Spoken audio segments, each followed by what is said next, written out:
कंधे पर हल लेकर पैदल यात्रा कर किसान लायकराम पहुंचा सीएम सुक्खू से मिलने। कर्ज से राहत देने और नुकसान का मुआवजा देने की लगा रहा गुहार। उपायुक्त ऑफिस के बाहर किया शांतिपूर्वक प्रदर्शन। हिमाचल को हरित ऊर्जा बनाने की कोशिशें शुरू। 2025 तक राज्य को हरित ऊर्जा राज्य बनाने का लक्ष्य। सिरमौर जिला में अधिकारियों को आवश्यक निर्देश जारी। इलेक्ट्रिक व्हीकल को बढ़ावा देने की कोशिशें भी जारी। मनाली में आयोजित 5 दिवसीय विंटर कार्निवल का हुआ समापन।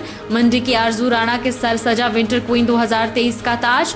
विंटर कार्निवल में देखने को मिली देश के अलग अलग राज्यों की संस्कृति। और नोबल इंटरनेशनल स्कूल पंडोह में लोहड़ी पर्व की धूम। स्कूल के बच्चों ने नाच गाकर मनाया उत्सव। स्कूली बच्चों को स्कूल प्रबंधन द्वारा बांटी गई मूंगफली और रेवड़ियां। नमस्कार, आप देख रहे हैं 24x7। मैं हूं जनीशा। हिमाचल प्रदेश के किसान बागवानों की समस्याओं को लेकर सोलन के बद्दी के लायकराम किसान बचाओ देश बचाओ पैदल यात्रा पर निकले हैं। लायकराम हल कंधे पर उठाकर मुख्यमंत्री से मिलने शिमला पहुंचे। उन्होंने डीसी ऑफिस के बाहर शांतिपूर्ण तरीके से हल रखकर प्रदर्शन किया। सोलन के बद्दी के लायकराम ने बद्दी से 1 जनवरी को यात्रा शुरू की थी और शनिवार को शिमला पहुंचा। किसान लायकराम मुख्यमंत्री सुखविंदर सिंह सुक्खू से मिलने भी जाएंगे, जहां किसान बागवानों के हित में योजनाएं बनाने की मांग करेंगे।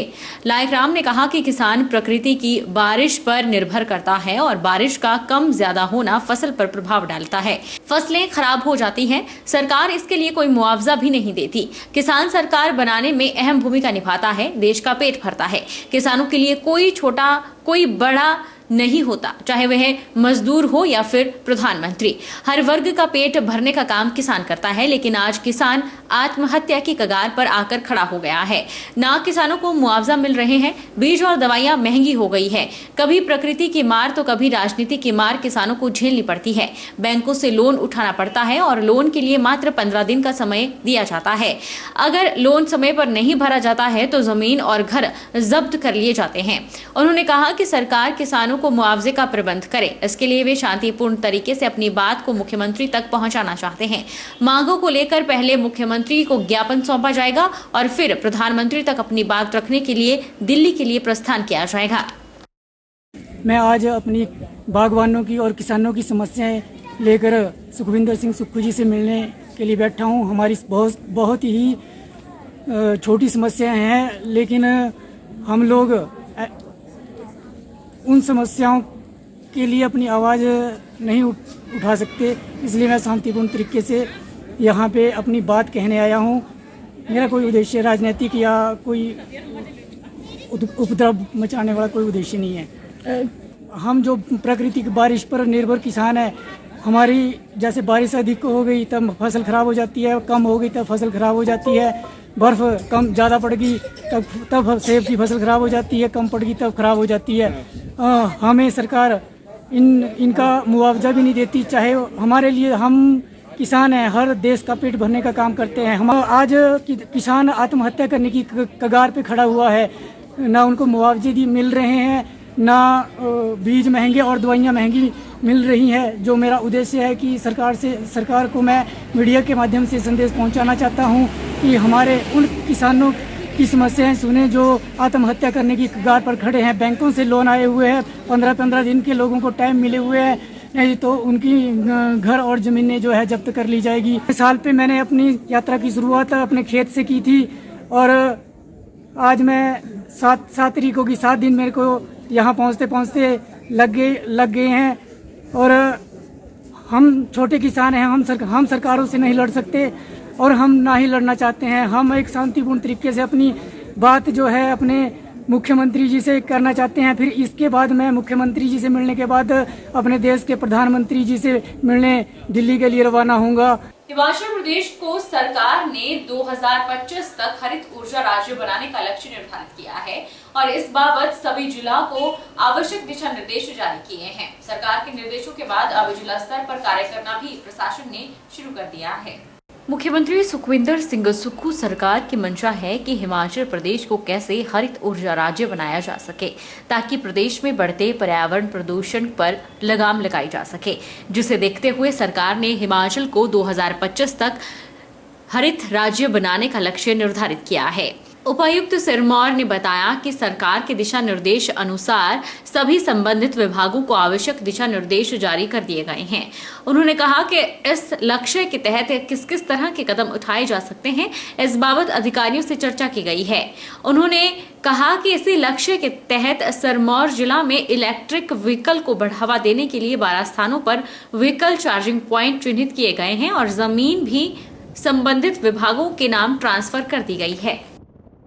प्रदेश को और जिला को जो है वो हरित ऊर्जा युक्त बनाने के लिए उसमें किस किस तरीके के स्टेप्स लिए जाने हैं उसके बारे में चर्चा की गई और उसमें सभी अधिकारियों को, जो बिजली विभाग के जितने भी अधिकारी थे, बोर्ड थे, HPTCL था, HPSCB था और HPPCL थे और अन्य सभी अधिकारियों को ये आदेश दिए गए हैं कि उसके अकॉर्डिंगली वो काम करना शुरू करें ताकि 2025 से पहले जो है जिला को और सारे प्रदेश को जो है वो हरित ऊर्जा प्रदेश जो है वो घोषित किया जा सके, जिसके लिए जो है वो सोलर ऊर्जा का और हाइड्रो एनर्जी का और साथ में जो इसके अलावा जो नई नई टेक्नोलॉजी आ रही है उसको किस तरीके से यूज़ करना है, साथ में जो हमारे इलेक्ट्रिकल व्हीकल्स हैं उनको किस तरीके से हम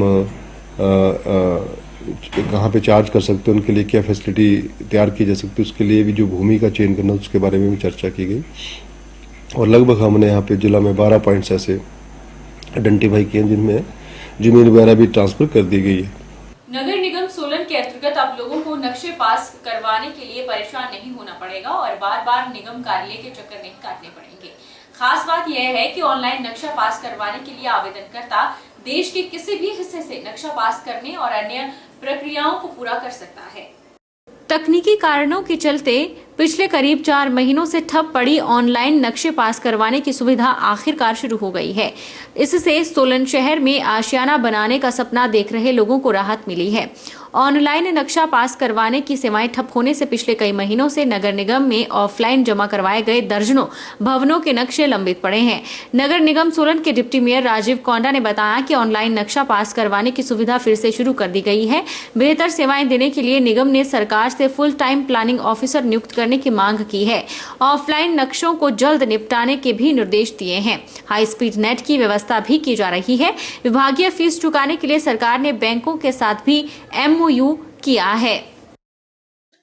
मैं आपके माध्यम से बताना चाहता हूँ, जिस तरह पहले ये हुआ था कि नक्शे ऑनलाइन जो हमारी वेबसाइट थी वो बेंगलोर से ही हमारी वो क्रैश हो गई थी। उसके बाद ऑनलाइन नक्शे जो हमारे पास होना बंद हो गए थे। उसके बाद ऑफलाइन नक्शों की सुविधा सरकार के जो आदेश थे उस हिसाब से हमने ऑफलाइन नक्शे लोगों से मंगाए, परंतु अब जो है हमारी वेबसाइट ठीक हो गई है और हमारे जो है नक्शे अब रूटीन में ऑनलाइन उससे पास हो रहे हैं। इससे एक पारदर्शिता रहती है, कस्टमर को पता लगता है, जो भी जिसने भी नक्शा है उसको पता रहता है कि मेरे जो भी कितनी खामियां हैं मेरे मैप के अंदर, अप्रूवल के अंदर, कोई भी चीज़ का कागज़ का पता ऑनलाइन ही लग जाता है कि क्या क्या कमी उसमें पाई जा रही है। तो इसमें कोई भी आदमी आपको यहाँ से वहाँ नहीं घुमा सकता, क्योंकि जितनी भी क्वेरीज लगती हैं या जितनी भी उसमें ऑब्जेक्शन लगते हैं सभी ऑनलाइन हम देख सकते हैं। तो अब जो है सुविधा दोबारा शुरू हो गई है और कहीं से भी बैठ के आप प्रदेश के अंदर, आप कहीं बाहर भी, पूरे देश से या बाहर से कहीं से भी किसी ने अपना नक्शा ड्राइंग अप्रूव करानी है तो वो ऑनलाइन सुविधा के माध्यम से कर सकता है। हिमाचल प्रदेश में इन दिनों भीषण ठंड पड़ रही है। फुटपाथ या खुले में सोने के लिए मजबूर लोगों को आसरा देने के लिए मुख्यमंत्री ने सभी जिलों के उपायुक्त को आदेश दिए हैं, जिसके बाद प्रशासन हरकत में है। पांवटा साहिब में नगर परिषद ने मुख्यमंत्री के आदेशों की पालना करते हुए देर रात शहर भर में मजबूर लोगों को आसरा देने के लिए विशेष अभियान चलाया। नगर परिषद के पदाधिकारी सहित कार्यकारी अधिकारी और नगर परिषद के प्रतिनिधि शहर के कोने कोने तक पहुंचे। करीब 1 दर्जन जरूरतमंद लोगों को रेस्क्यू करके उन्हें रैन बसेरा पहुंचाया। कार्यकारी अधिकारी ठाकुर अजमेर सिंह की अगुवाई में देर रात को यह अभियान चलाया गया। नगर परिषद की टीम को लोगों को समझाने के लिए भी मशक्कत करनी पड़ी, लेकिन देर रात तक कई लोगों को रेस्क्यू किया गया। नगर परिषद के कार्यकारी अधिकारी ठाकुर अजमेर सिंह ने बताया कि सरकार के आदेशों की पालना करते हुए जरूरतमंद लोगों को रैन बसेरा तक पहुंचाया जा रहा है। अगर जरूरतमंद लोगों की संख्या में इजाफा होता है तो उसके लिए नगर परिषद ने पुख्ता इंतजाम किए हैं। यह अभियान आगे भी जारी रहेगा।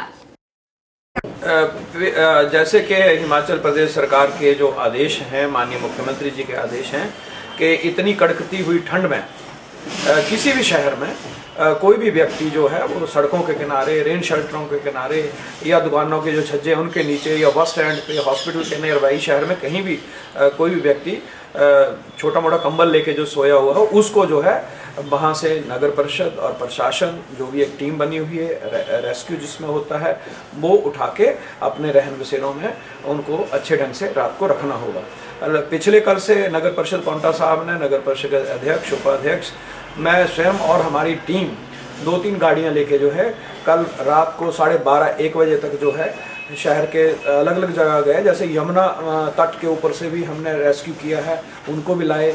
उसके बाद जो है विश्वकर्मा चौक से हमने कुछ लोग वहाँ से निकाले हैं, रात को उठा के यहाँ लाए हैं। कुछ लोग हमने बस स्टैंड से जो बाहर, बस स्टैंड के बाहर सोए हुए थे, उनको हम लाए हैं। और जो कॉलेज रोड है वहाँ से भी हमने कुछ लोगों को उठाया है। लगभग 10-11 लोग जो थे कल यहाँ जो है इसी रहन बसेरे में रखे हैं नगर परिषद के।